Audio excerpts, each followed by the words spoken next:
നിങ്ങൾക്ക്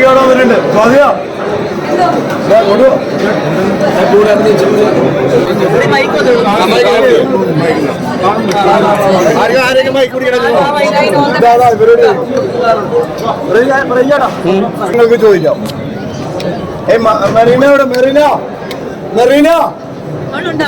ചോദിക്കേ, ഇത് ഫെമിനിസ്റ്റ് ചായവുള്ള പടമാണോ എന്നാണ് ഇവര് ചോദിക്കുന്നത്.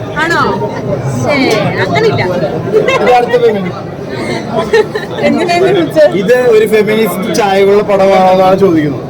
ഒരിക്കലും ഞാൻ അങ്ങനെ പറയാം. ഫെമിനിസം എന്ന് പറയുന്നത് എന്താ? ഈക്വാലിറ്റി ആണ്. എനിക്കൊന്ന് ഫെമിനിസം എന്ന് പറയുന്നതിന്റെ ബേസ് തന്നെ ഈക്വാലിറ്റി ആണ്. ഈ സിനിമ കണ്ടിട്ട് നിങ്ങളാണ് തീരുമാനിക്കേണ്ടത് എന്ത് സിനിമ. ഇവിടെ ഇപ്പം എന്റെ ക്യാരക്ടർ എന്ന് പറയുന്ന ഐഷു എന്ന് പറഞ്ഞ ക്യാരക്ടർ തന്നെ പറയുന്നുണ്ട് ഈ ഒരു സംഭവം കണ്ടിട്ട് അല്ലെങ്കിൽ ഈ ഒരു ഇൻസിഡന്റ് കണ്ടിട്ട് നിങ്ങൾ തീരുമാനിക്കണം. അപ്പൊ അതുകൊണ്ട് നിങ്ങളാണ് പറയുന്നത് ഫെമിനിസ്റ്റ് സിനിമയാണോ അല്ലെങ്കിൽ സപ്പോർട്ട് ചെയ്യുന്ന മെന്നിസ്റ്റ് I don't know that term but whatever it is. രണ്ട് മൂന്ന് റിവ്യൂ വന്ന സമയത്ത് അങ്ങനെ ഒരു ഇത് വന്നായിരുന്നു. ഫെമിനിസ്റ്റ് ചായവുള്ള സിനിമയാണ്, സ്ത്രീകളെ നന്നായിട്ട് ഇതാരാണ് എടുത്തത്? അല്ല, ഇതിന്റെ ഡയറക്ടർ സ്ത്രീ അല്ലല്ലോ. പുള്ളിയുടെ ലെൻസിലൂടെ അല്ലെങ്കിൽ പുള്ളിയുടെ കണ്ണിലൂടെ കാണുന്ന സത്യം പറഞ്ഞു കഴിഞ്ഞാൽ നമ്മൾ ആലോചിക്കണം. കാരണം നമ്മളൊരു സിനിമ കാണുമ്പോൾ അത് ഫെമിനിസ്റ്റ് ആയിട്ടാണോ നമ്മൾ അതിനെ ചിത്രീകരിക്കുന്നത്, അല്ലെങ്കിൽ അതിനൊരു ശരിയുണ്ടോ എന്നുള്ളത് നമ്മൾ തീരുമാനിക്കണ്ടേ. അപ്പൊ കമൽ സാറിനെ സംബന്ധിച്ച് അല്ലെങ്കിൽ ഞങ്ങളെ സംബന്ധിച്ച് ഇതിന്റെ ഒരു കണ്ടന്റ് എന്ന് പറയുന്നത് കൃത്യമായിട്ട് കാര്യങ്ങൾ കൺവേ ചെയ്യുക എന്നുള്ളതാണ്. ഒരുപാട് പേര് ഇതുപോലെ ഒരുപാട് കാര്യങ്ങളിലൂടെ കടന്നു പോകുന്നുണ്ട്. നമ്മൾ സംസാരിക്കണ്ടേ എവിടെയെങ്കിലും. നിങ്ങൾ സിനിമ കാണുക, സിനിമ കണ്ടിട്ട് നിങ്ങൾ പറയാം. പല റിവ്യൂകളും വരും. ഇപ്പൊ ആദ്യത്തെ ദിവസമല്ലേ ആയിട്ടുള്ളൂ. ഇനിയും കാര്യങ്ങൾ വരട്ടെ.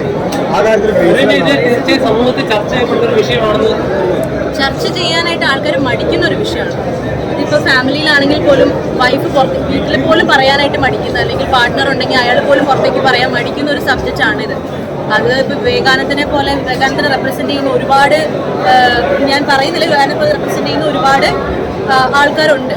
സോ അയാൾ ഒരുപക്ഷെ ചിലപ്പോൾ അയാളുടെ തെറ്റ് മനസ്സിലാക്കുമായിരിക്കും. പക്ഷെ മനസ്സിലാക്കണമെങ്കിൽ പോലും നമ്മൾ ഓപ്പണായിട്ടത് പറയണമെന്നുള്ളതാണ്. പറയാൻ സ്ത്രീകൾക്ക് ധൈര്യം ഉണ്ടാവട്ടെ, കണ്ടിട്ടെങ്കിലും ധൈര്യം ഉണ്ടാവട്ടെ എന്നുള്ളതാണ്. പണ്ടും ഇങ്ങനെയുള്ള പ്രശ്നങ്ങളുണ്ട്, അതായത് സമൂഹത്തിലുണ്ട്. അന്ന് ഈ പറഞ്ഞ പോലെ പ്രതികരിക്കാതിരുന്ന സ്ത്രീകളെ അവരുടെ അവസ്ഥയെ പറ്റി പറയുന്നുണ്ടോ? ഇതിൽ സംസാരിക്കുന്നുണ്ട്, അതിനെപ്പറ്റി സംസാരിക്കുന്നുണ്ട്. പക്ഷെ പണ്ട് അങ്ങനെ നടന്നു പറഞ്ഞ് ഇപ്പോൾ നമുക്ക് അതുപോലെ തന്നെ ഇരിക്കാനായിട്ട് പറ്റില്ലല്ലോ. സ്വാസിക പ്ലേ ചെയ്യുന്ന ക്യാരക്ടറിൽ ചെറിയ അതിൻ്റെ ഒരു ചായ്വുണ്ട്. പക്ഷെ എവിടേക്കോ നമ്മൾ ഒരാൾക്ക് ഒരു ഊർജ്ജം കൊടുത്താലാണ് നമുക്ക് പുറത്തേക്ക് വരാനുള്ള ഒരു ധൈര്യം കിട്ടുള്ളൂ. അതിപ്പോൾ നമ്മുടെ ഫാമിലിയിൽ അങ്ങനത്തെ ഒരു സിറ്റുവേഷൻ ഉണ്ടെങ്കിൽ അത് സംസാരിക്കുക, അതിനുവേണ്ടിയുള്ള ഹെൽപ്പ് നമ്മൾ തന്നെ ചെയ്തു കൊടുക്കുക എന്നുള്ളതാണ്. ഈ സെയിം സിറ്റുവേഷൻ തന്നെ സ്ത്രീകൾക്കും ഉണ്ടായിക്കൂടാന്നില്ലല്ലോ. അത് തന്നെ പുരുഷന്മാർക്കും അതാണ് പറയുന്നത്. പക്ഷെ എന്നാലും നമ്മുടെ ഒരു അഭിമാനം കുറച്ച് പോയിന്റ് ഉണ്ടല്ലോ, അത് സമ്മതിക്കാത്തതുകൊണ്ടായിരിക്കാം അതെ ഉദ്ദേശം എന്താണെന്ന് മനസ്സിലായി. ഇത് ഫെമിനിസം ആർക്കാണെങ്കിലും ആരാണെങ്കിലും അങ്ങനെ ഫേസ് ചെയ്യാൻ പാടില്ല. ഫെമിനിസവും ബേസിക് ഹ്യൂമൻ റൈറ്റ്സും തമ്മിൽ രണ്ട് ഡിഫറെന്റ് കാര്യങ്ങളാണെന്നുള്ളത് ആദ്യം മനസ്സിലാക്കണം. ഇതിൽ ഏറ്റവും കൂടുതൽ ഹ്യൂമൻ റൈറ്റ്സോ അല്ലെങ്കിൽ നമുക്ക് അവകാശപ്പെട്ട കാര്യങ്ങൾ എന്നുള്ള കാര്യങ്ങൾ, ആ ഒരു ഡിഫറൻസ് ഉണ്ടല്ലോ, അത് മീഡിയ ആദ്യം മനസ്സിലാക്കണം. എന്ത് നമ്മൾ പറഞ്ഞാലും അത് ഫെമിനിസത്തിലേക്കോ അല്ലെങ്കിൽ പറയുന്ന ആളെ ഫെമിനിസ്റ്റോ ആക്കി കളയും. പ്രേക്ഷകർ പറഞ്ഞു കഴിഞ്ഞാൽ ഇപ്പൊ നിങ്ങളാണല്ലോ എന്നോട് ചോദിക്കുന്നത്. പ്രേക്ഷകർ പറഞ്ഞ് ഞാൻ കണ്ടിട്ടില്ല. അതെ, അപ്പൊ മീഡിയ സംസാരിക്കുമ്പോ അങ്ങനെ ചോദിക്കരുതല്ലോ. നിങ്ങൾക്കും നിങ്ങളുടേതായിട്ടുള്ള ഒരു പോയിന്റ് ഞാൻ ക്ലാരിഫൈ ചെയ്യണം. അപ്പൊ നിങ്ങളൊരു കാര്യം ചോദിക്കുമ്പോൾ നിങ്ങൾ ചിന്തിക്കാതെ ഫിൽറ്റർ ചെയ്ത് സംസാരിക്കരുതല്ലോ. പേഴ്സണലി ഒരു കാര്യം വരുമ്പോൾ നമ്മൾ ആലോചിക്കില്ലേ ഇത് ശരിയാണോ തെറ്റാണോ. നിങ്ങളുടെ ഭാഗത്തുനിന്നും ആ മാറ്റങ്ങൾ വരണം. എല്ലാവരും മാറി ചിന്തിക്കണം.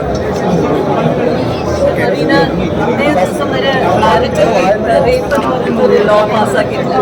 ഒരു ഭരണകൂടവും ഒരു ഭരണകക്ഷിയും പാസ്സാക്കിയിട്ടില്ല.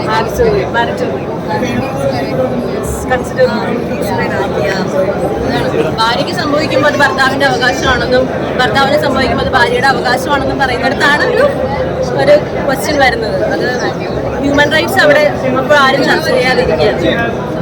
ഇതൊരു നിയമ പോരാട്ടത്തിലേക്ക് എത്തിക്കഴിഞ്ഞാൽ ഇത് വിജയിക്കുമോ? ഇങ്ങനെ ഒരാളുടെ ജീവിതത്തിൽ വന്നു കഴിഞ്ഞാൽ നിയമ പോരാട്ടം ഇപ്പൊ നമുക്ക് തന്നെ അറിയാം. ഒരു കേസ് ഉണ്ടായി കഴിഞ്ഞിട്ടുണ്ടെങ്കിൽ എത്രത്തോളം അതിന്റെ പുറകെ നടക്കണമെന്നുള്ളത് നമുക്ക് അറിയാവുന്ന ഒരു കാര്യമാണ്.